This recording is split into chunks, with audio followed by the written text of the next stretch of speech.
Shalom. Selamat malam Bapak Ibu dan Ibu sekalian. Apa kabar? Baik. Sehat-sehat Bapak Ibu sekalian. Amin. Cuma karena gelap tak kelihatan kalau lagi senyum ya. Tapi saya yakin pasti ada sukacita malam hari ini ya. Betul sekali. Ada satu sukacita yang boleh kita rasakan pada malam hari ini. Kita boleh berkumpul bersama rekan pelayanan, keluarga kita, ataupun orang-orang di sekitar lingkungan kita untuk kita beribadah di dalam ibadah Natal dan perayaan Jemaat GPIB Batra Kasih Kamis 28 Desember 2017 dengan subtema Kelahiran Yesus Kristus membawa damai bagi sekalian umat dan bangsa.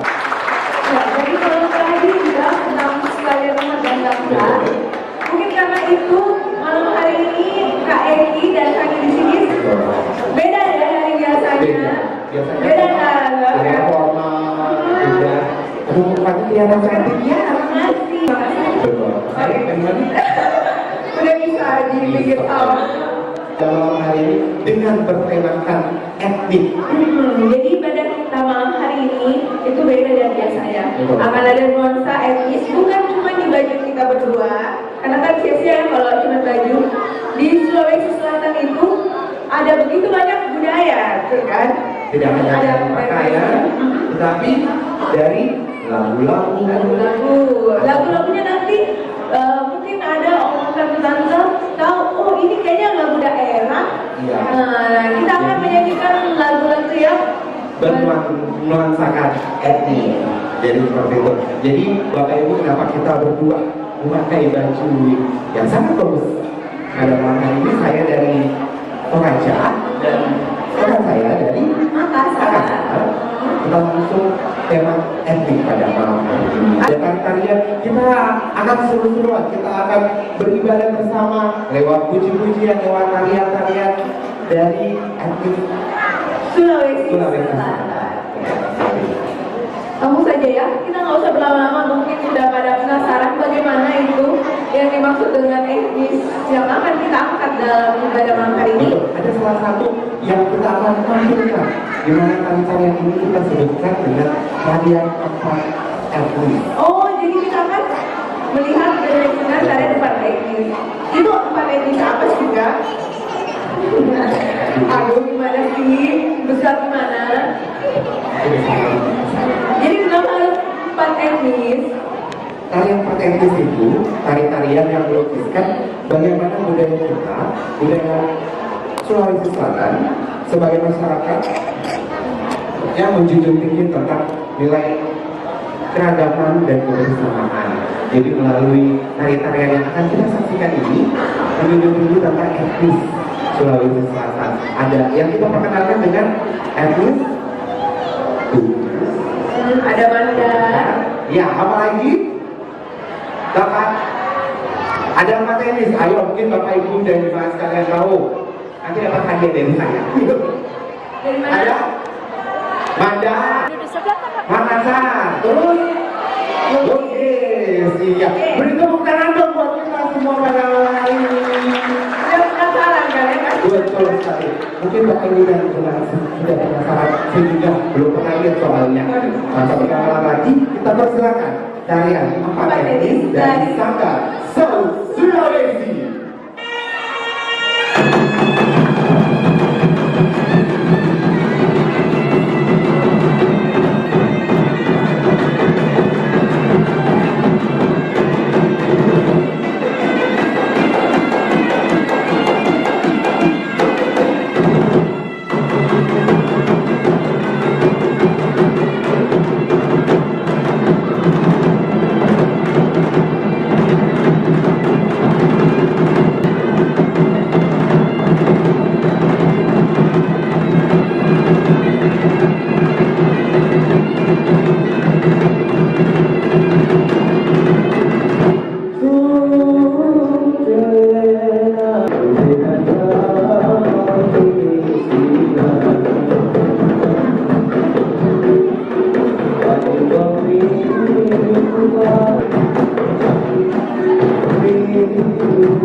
Bapak Ibu, saudara-saudara kasih Tuhan, kita masuk di dalam khotbah Natal Jemaat. Mari berdoa menurut Roh Kudus.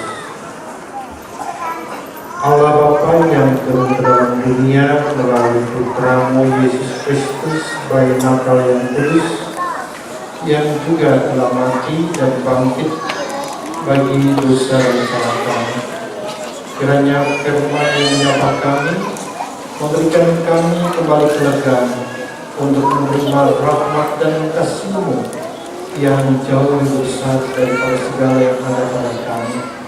Roh Kudus menuntun kami ketika kami membaca Alkitab sebagai firman Tuhan.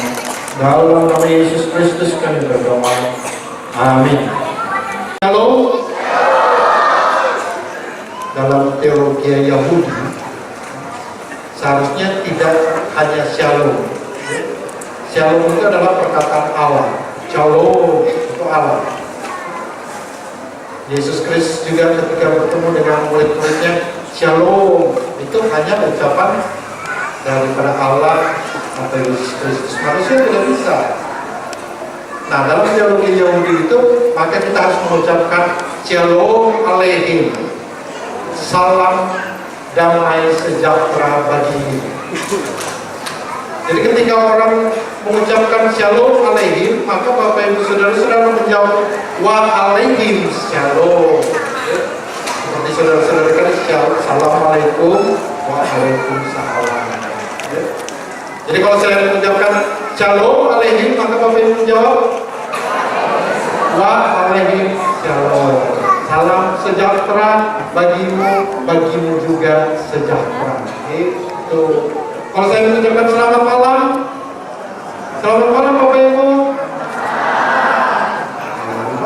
Saya bilang selamat malam Bapak Ibu, malam ini selamat. Bapak Ibu ngomong malam, berarti saya nggak selamat dong.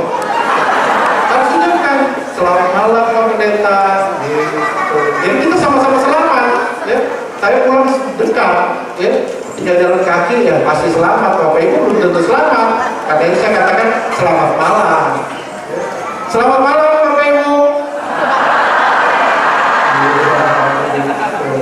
Nah, kita akan membaca bagian Alkitab sebagai firman Tuhan dari Roma pasal 5 ayat 1 sampai dengan ayat yang kelima. Yang membawa Roy, tablet, handphone, Alkitab silakan membuka. Ya. Jadi kalau jemaat boleh pakai Roy, handphone atau Alkitab, tapi kalau pelayan jemaat tidak boleh. Ya. Kalau melayani tidak boleh, harus pakai Alkitab. Ya, kita buka Roma pasal 5 ayat 1 sampai dengan ayat 5. Saya akan membacakan ayat yang ganjil, Bapak Ibu akan membacakan ayat yang genap, ayat 2 dan ayat 4 saja. Ya. Hasil pembenaran. Sebab itu, kita yang dibenarkan karena iman, kita hidup dalam damai sejahtera dengan Allah oleh karena Tuhan kita Yesus Kristus.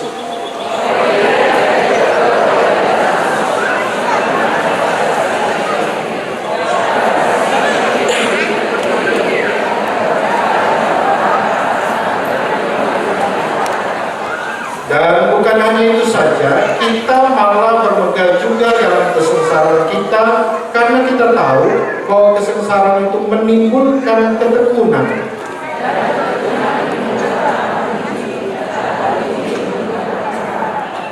Dan pengharapan tidak mengecewakan, karena kasih Allah telah dicurahkan di dalam hati kita oleh Roh Kudus yang telah dikaruniakan kepada kita. Demikian bagian bacaan kita sebagai firman Tuhan. Bapak Ibu, kita perhatikan ayat 1 tadi katakan begini. Sebab itu kita yang dibenarkan karena iman, kita hidup dalam damai sejahtera dengan Allah oleh karena Tuhan kita Yesus Kristus.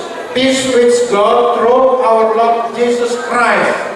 Artinya Yesus Kristus diberikan oleh Allah untuk datang ke dalam dunia menebus dosa dan salah manusia.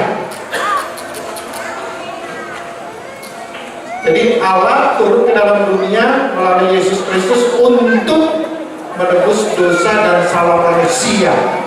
Karena itu tujuan Yesus didatangkan ke dalam dunia adalah memberitakan kabar baik yang memberikan damai sejahtera kepada orang-orang sengsara, orang-orang miskin, orang-orang yang terluntar, orang-orang yang tidak diperhatikan, orang-orang yang hina. Dan mereka adalah orang-orang berdosa.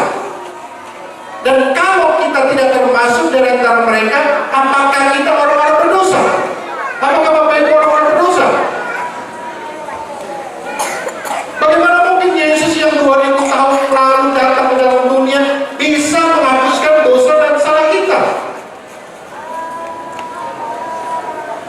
Apa mungkin Yesus yang 2000 tahun lalu datang ke dalam dunia dalam kelahiran di kandang bisa menghapuskan dosa dan salah kita? Apakah kita berdosa waktu Yesus lahir? Belum lahir aja belum, bagaimana mungkin kita berdosa? Tapi ketika ibu kita melahirkan kita, apakah kita yang bayi itu adalah berdosa? Berdosa. Karena manusia Adam yang datang ke dalam dunia adalah ciptaan yang mulia. Begitu juga manusia Hawa yang dihadirkan sebagai penopang yang sepadan dengan manusia laki-laki Adam ini adalah juga manusia yang mulia, laki-laki dan perempuan yang mulia. Tetapi ketika ada ular datang, ular besar, orang Manado bilang, aduh si ular, untung belum ada kita orang. Kalau kita orang soalnya masuk belakang pakai rica-rica, tidak ada iblis lagi di dunia. Untung dia tidak lahir di Manado. Kalau dia lahir di Manado, ular habis. Sekarang tidak ada ular berani lahir di Manado. Semua binatang kaki 4, binatang melata semua. Pokoknya semua yang berkaki 4 tidak akan ada lagi lahir di Manado dengan baik. Katakan bahwa Adam dan Hawa berdosa. Dalam Alkitab Kejadian dikatakan Adam dan Hawa jatuh ke dalam dosa. Ini Bapak saudara-saudara, kita perhatikan baik-baik. Harimau itu binatang buas atau tidak? Harimau binatang buas atau tidak? Anaknya harimau binatang buas atau tidak? Anaknya harimau binatang buas atau tidak? Binatang buas. Ya kalau memang dia sudah memang binatang buas, dia dilahirkan binatang buas. Ketika dia tidur, harimau-nya tidur, dia binatang buas atau tidak? Kalau dia tidur, dia harimau binatang buas atau tidak? Buas. Buas betul. Kalau tidak buas berarti tidak kaku harimau tidur. Bisa. Dia namanya binatang buas ketika dia melahirkan anaknya, bayi, harimau juga adalah binatang buas. Karena itu bagian firman Tuhan katakan di dalam ayat, oleh dia kita juga beroleh jalan masuk oleh iman kepada kasih karunia. Sola gracia. Kita hidup di dalam dunia ini karena kasih karunia Allah melalui Yesus Kristus. Sekalipun dia hina di kandang, Bapak Ibu tidak melihat cerita yang kuno yang juga sampai sekarang masih begitu tren, ya, luar biasa, didramakan terus. Yesus lahir bukan sekedar di kandang, tetapi dia lahir dan ditempatkan di tempat pakanan hewan yang dibungkus dengan kain lampin. Kain lampin ini kain orang miskin. Tetapi karena dia Yesus, dia adalah Allah sendiri, sekalipun dia dilemparkan di tempat sampah, dia adalah tetap Yesus. Sampah tetap saja intan. Bapak Ibu saudara-saudara, jadi ketika kita hidup di dalam dunia ini, kita adalah manusia yang berdosa, dan hanya kasih karunia kita boleh hidup dalam keselamatan. Ya, kita lihat bagaimana suami istri tadi, Bapak Setda ya, dia tertabrak naik mobil Fortuner, dia telepon, "Ma, Papa kecelakaan." "Ya, kenapa Pak? Bagaimana mobilku?" Loh, mobilnya yang ditanya, bukan papanya. Itu kayak bakpao ya, dia Bapak minta sama istri jalan ya, karena di pedalaman ya, dia jalan naik sepeda motor, lonceng istrinya, ada lompat, jalan jatuh, cepat-cepat suaminya angkat, pendetanya angkat sepeda motor itu. Terus ada orang bilang, Pak Pendeta, itu istrinya. Ya, Pak Pendeta bilang, biar dia sudah diselamatkan, dia sudah ditebus lunas dengan darah Yesus. Motor ini masih kredit, belum lunas. Nah, Bapak Ibu Saudara-saudara, ketika perang dunia, ya, begitu banyak tentara yang mati. Karena apa? Karena tetanus, infeksi. Ya. Dia kena pagar, kena bom, kena peluru, jadi infeksi tetanus mati. Bukan karena tertembak. Karena itu pada tahun 20-an ada seorang ilmuwan menemukan vaksin yang namanya antibiotik. Vaksin antibiotik. Kemudian vaksin ini disuntikanlah ke dalam tubuh orang yang kena infeksi dan mereka sembuh. Nah, sekarang Bapak Ibu Saudara-saudara, pertanyaannya, ya, vaksin ini sudah diproduksi banyak dan sudah ada di apotek-apotek. Ketika kita kena infeksi, apakah kita bisa sembuh dengan sendirinya? Tidak bisa. Bagaimana caranya? Ya, kita harus pergi ke apotek, beli antibiotik, kemudian antibiotik masuk ke dalam tubuh kita dan kita sembuh. Begitu juga Yesus masuk ke dalam dunia ini untuk kita. Dia mempersiapkan dirinya kepada kita. Sekalipun kita berada di dalam penderitaan, sekalipun kita berada di dalam kesengsaraan, dikatakan dalam bagian firman Tuhan Rasul Paulus bersaksi. Dan bukan hanya itu saja, kita malah bermegah juga dalam kesengsaraan kita, karena kita tahu bahwa kesengsaraan itu menimbulkan ketekunan, dan ketekunan menimbulkan tanuji, dan tanuji menimbulkan pengharapan, dan pengharapan tidak mengecewakan karena ada Yesus Kristus. Jadi bagaimana kita bisa terhapus dosa dan salah kita? Kan tidak mungkin harimau katakan, aku bertobat sekarang. Sekarang aku tidak mau makan daging lagi. Aku mau makan bayam, tempe, tahu. Apa mungkin? Tidak mungkin. Habis dia makan bayam, tempe, tahu, sudah kenyang, dia cari anak kambing untuk dia makan. Jadi yang membuat kita ini berdosa, yang membuat kita melakukan kejahatan-kejahatan di dalam dunia ini, apa karena kita berdosa, kita melakukan kejahatan, atau karena kita melakukan kejahatan, maka kita berdosa? Kita melakukan kejahatan, maka kita berdosa, atau kita berdosa sehingga kita melakukan kejahatan. B atau B? Atau B? Kita melakukan kejahatan, kita berdosa. Atau karena kita berdosa, kita melakukan kejahatan. Ya, berarti memang sudah dasarnya kita berdosa, maka kita melakukan kejahatan. Karena itu dosa yang diartikan secara teologi DPIB, teologi gereja Protestan, teologi gereja Katolik, teologi daripada gereja-gereja di dunia tidak sama dengan dosa yang dipahami oleh saudara-saudara kita yang beragama lain. Dosa yang ada pada diri kita tidak sama dengan dosa yang dipandang oleh orang lain yang beragama lain. Dan dosa yang ada pada kita bukan setumpuk kejahatan,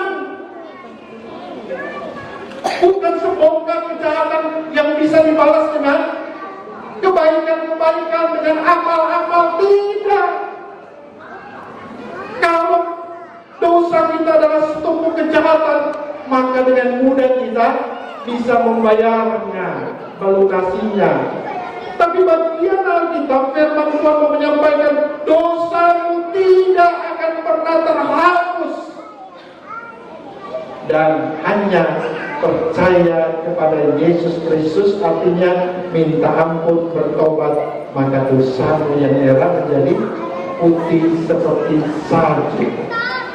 Nah, karena itu Bapak Ibu Saudara-saudara, Dia sudah datang ke dalam dunia ini. Dia sudah hadir dalam kebenaran dengan Roh Kudus yang dikaruniakan kepada kita. Bagaimana kita bisa menjadi putih seperti salju? Ya, kita harus datang kepada Dia. Kita panggil Dia, dan Dia harus kita masukkan ke dalam hidup kita sehingga kita sembuh. Tidak mungkin dengan sendirinya datang, Kita harus datang kepada Yesus. Tuhan Yesus, aku mengaku dosa, aku bertobat, dan hari itu juga Engkau sembuh. Natal adalah kehadiran Yesus. Dia datang kepada Bapak Ibu Saudara-saudara, dan kita yang membuka hati, Dia akan masuk dan menjadi berkat dalam hidup kita. Selamat Natal.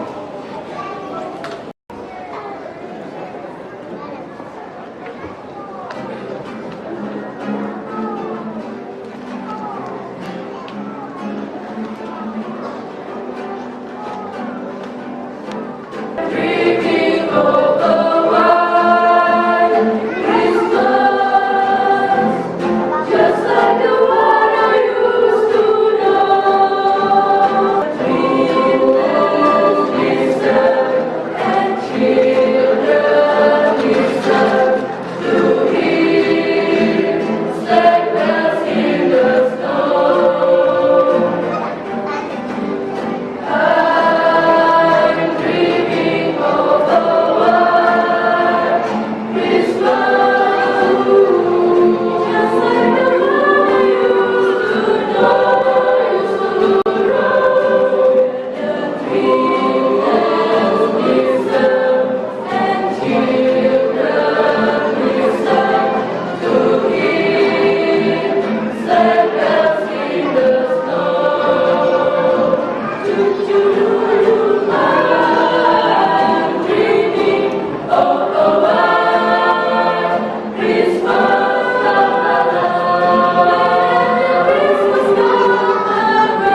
sukacita ini, kami jemaatmu boleh memberikan persembahan kepadamu. Boleh berkenan di hadapan Allah dan dapat dipergunakan menurut apa yang Tuhan pandang baik. Tuhan, dengan hikmat yang Tuhan berikan bagi kami, maka ingatkan kami untuk bisa mempergunakan berkat-berkat Tuhan yang masih ada pada kami dan yang oleh kemurahan-Mu masih Engkau sediakan bagi kami dapat gunakan itu juga dengan benar di hadapan Tuhan. Dari itu ya Tuhan, ingatkan kami semua untuk kami selalu memberikan persembahan kami yang hidup, kudus dan berkenan di hadapan Allah, yaitu kehidupan kami, diri kami sebagai bayi Allah yang memuji dan memuliakan Tuhan dalam seluruh perjuangan dan perjalanan hidup kami. Inilah doa syukur kami Bapa, kami bawa kepadamu hanya di dalam nama Tuhan Yesus. Amin.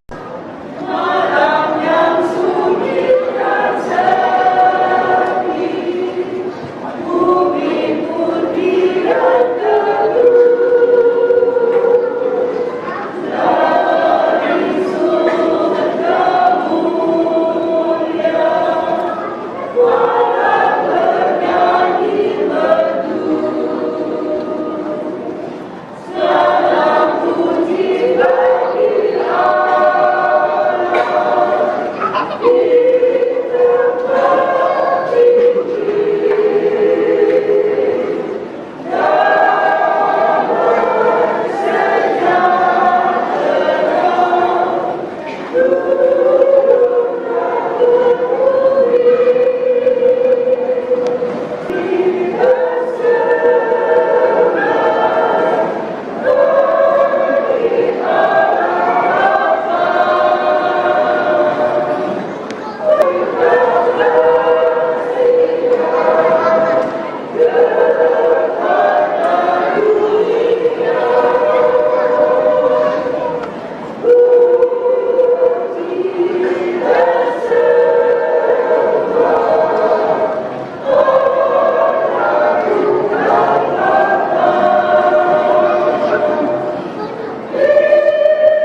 Saudara-saudaraku, terimalah berkat Allah. Kasih karunia Tuhan Yesus Kristus, sejahtera Allah Pencipta, dan persekutuan Roh Kudus yang menghibur, kiranya melindungi, menyertai, memberkati saudara sekalian dari saat ini sampai selama-lamanya.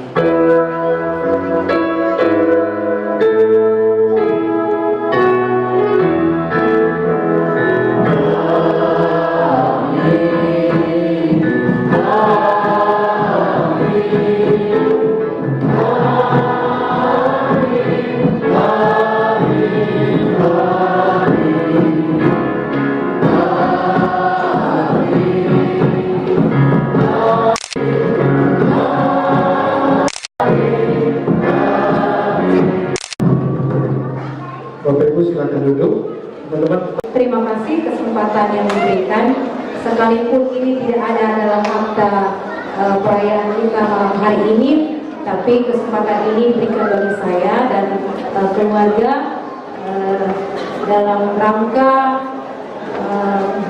kami pamit dari Jemaat Bantara Kasih setelah 9 tahun kami berdinamika di tempat ini, baik sebagai pelayan maupun sebagai umat Tuhan yang dilayani.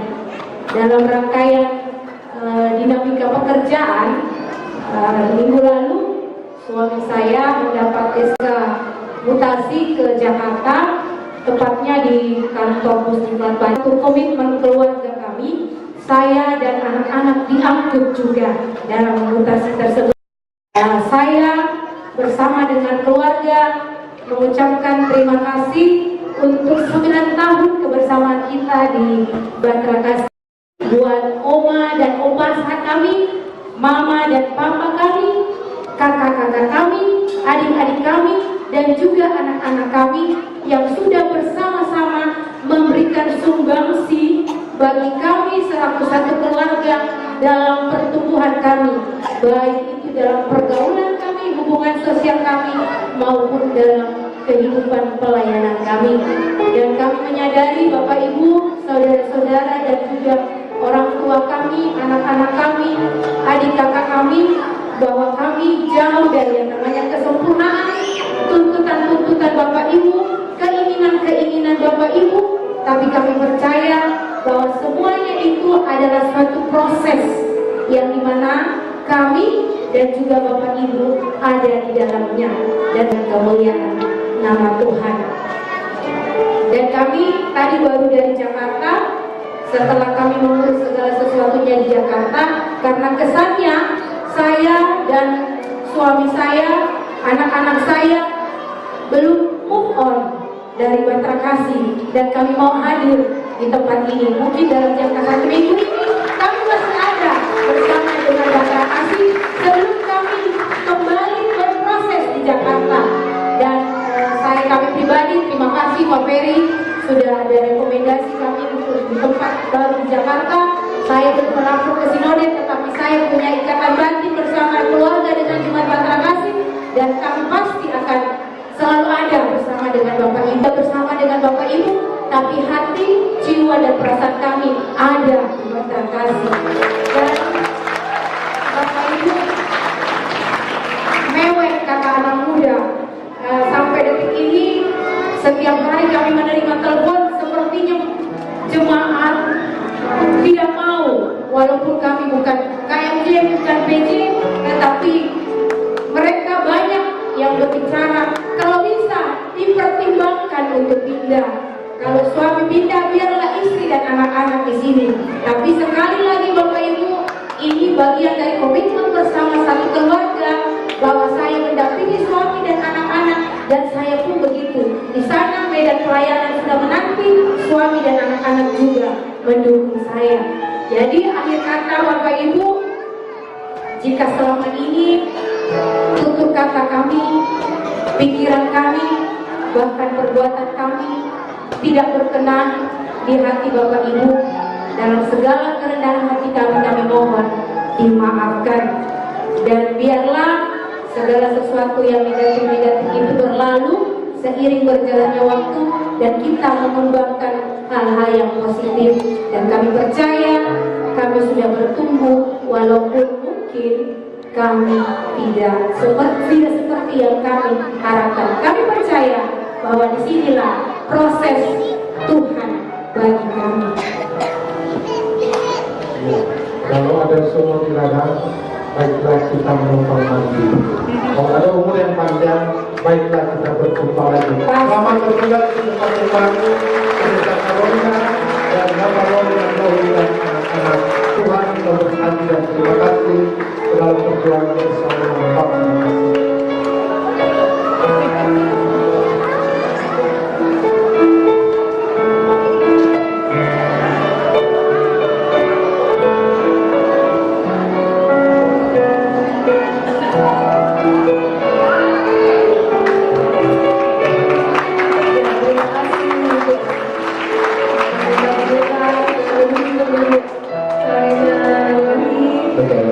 Ibu Pendeta untuk pelayanan, untuk kebersamaan yang boleh terjadi di Jemaat GPI Batra Kasih. Kita beri tepuk tangan dulu. Kita menyambut dengan biasa akrabnya dipanggil Ibu Cicu ya Bu ya. Benar. Nah, kita berikan aplaus yang meriah kepada Ibu Dr. Didi Adi Rahmatika Dewi untuk memberikan kata sambutannya. Kami persilakan.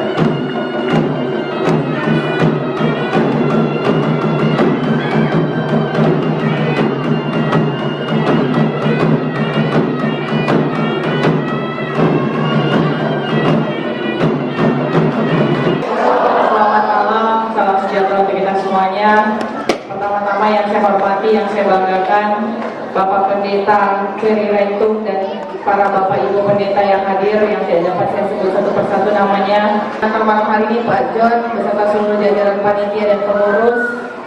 Yang saya hormati dan yang saya banggakan seluruh jemaat gereja Batra Kasih yang berbahagia merayakan Natal pada tahun ini. Saya sangat bersyukur bisa berkumpul di sini, bersilaturahmi, bisa ikut merayakan bersama teman-teman yang sedang merayakan. Izinkan saya pertama-tama memperkenalkan diri. Nama saya Dr. Didi Adi Rahmatika Dewi. Tadi sudah disampaikan, saya akrabnya disapa Ibu Cicu. Kapasitas saya sebagai Wakil Ketua DPRD Provinsi Sulawesi Selatan dari Partai Nasdem, sehingga sudah menjadi bagian tugas saya untuk keliling di Kota Makassar yang merupakan dapil saya juga, untuk mengucapkan salam sukacita Natal kepada saudara hari ini, terkhusus untuk saudara-saudaraku yang berada di Gereja Bahtera Kasih. Saya secara pribadi beserta seluruh jajaran di DPRD Provinsi Sulawesi Selatan mengucapkan selamat Natal. Semoga saja Natal tahun ini membawa berkah untuk kita semuanya, dan yang pastinya kita bisa merayakan bersama keluarga kita, Tolan. Seperti biasa, kalau merayakan perayaan itu sukacita berkumpul bersama keluarga itu yang paling penting. Sehingga makna perayaan di hari Natal saya pikir adalah bagaimana kita kembali merajut silaturahmi, membangun kehangatan bersama keluarga, dan yang pastinya kita bisa merayakan dalam keadaan yang damai, tenang, dan selalu dalam suasana sukacita. Sekali lagi saya ucapkan selamat Natal untuk saudara-saudaraku. Tidak banyak yang saya bisa sampaikan. Semoga saja di tahun-tahun mendatang Kota Makassar khususnya selalu bisa dalam keadaan kondusif dalam merayakan perayaan Natal dan hari-hari besar keagamaan lainnya. Lebih dan kurangnya saya mohon dimaafkan. Salam, selamat Natal dan selamat Natal.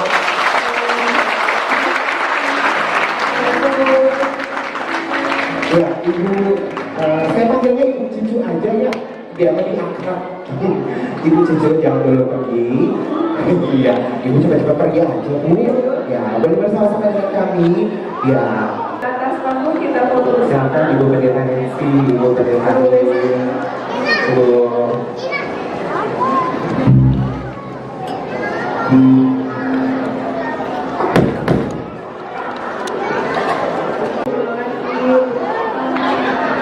Bersama-sama merasakan sukacita Natal bersama kita. Iya, memberkati pekerjaan pengurus tanggung jawab Ibu Cucu juga dalam keseharian.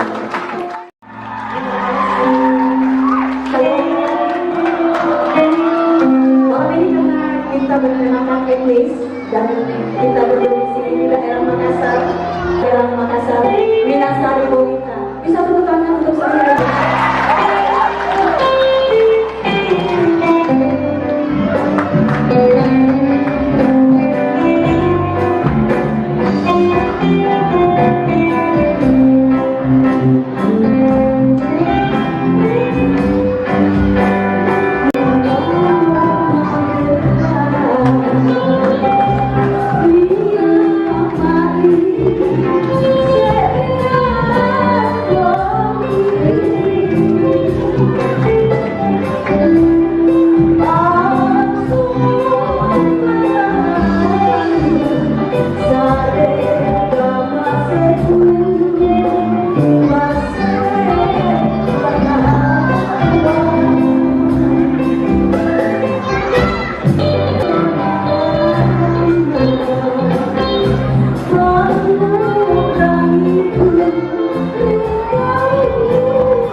Yang terhormat Ketua Majelis Jemaat DPD dan jajarannya, yang terhormat Ibu Pendeta Domisili di Kota Bekasi,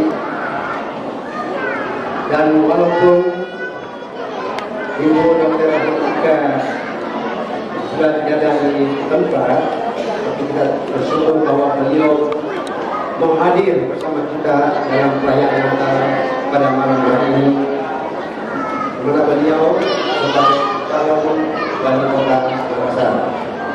Dan yang terhormat para undangan dan seluruh jemaat yang hadir pada malam hari ini, saya menghimbau pada jemaat di mana dalam kata-kata sampai ini jangan beranjak dari tempat duduknya karena ada sebentar door prize. Pertama-tama, marilah kita panjatkan puji dan syukur pada Tuhan Yesus Kristus, Allah kita yang Maha Baik.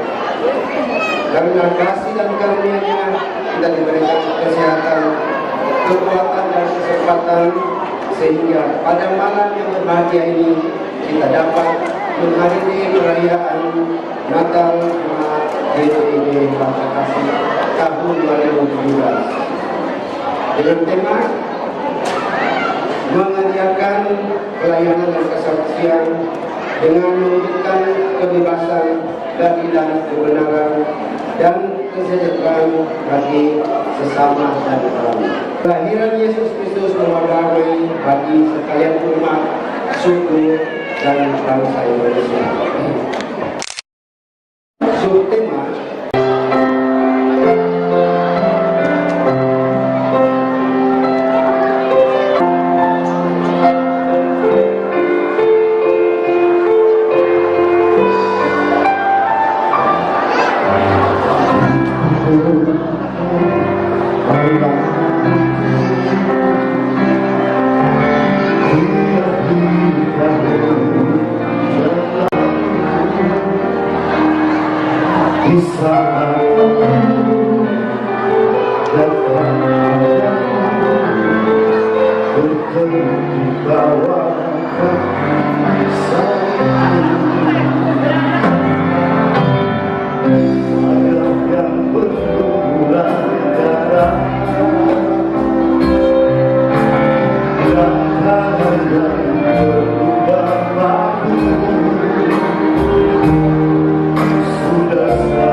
nuansa ciri yang berbeda ketika kita merayakan perayaan Natal Jemaat.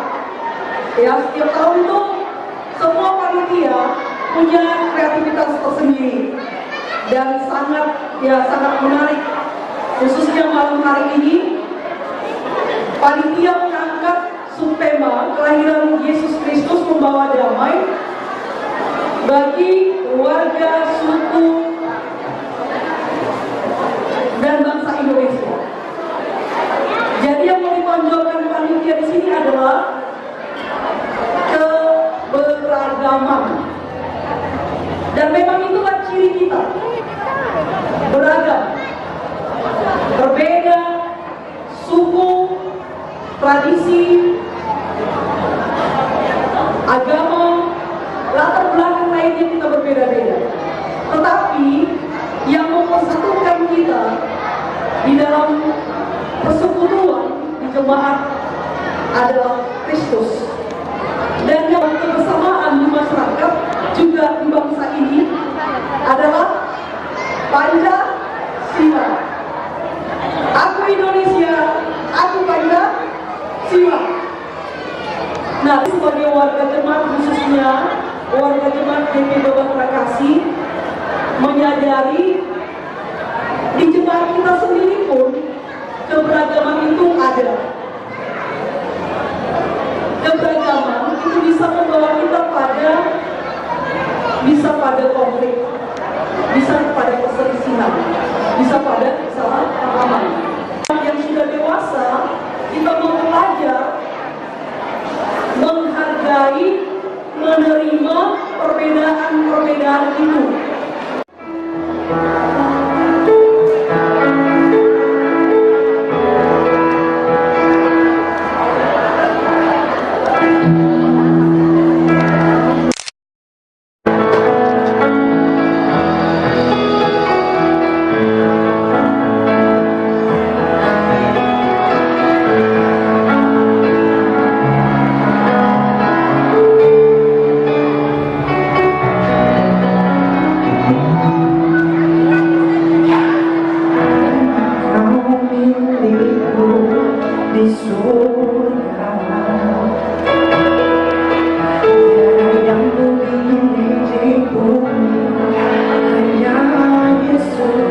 Thank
you.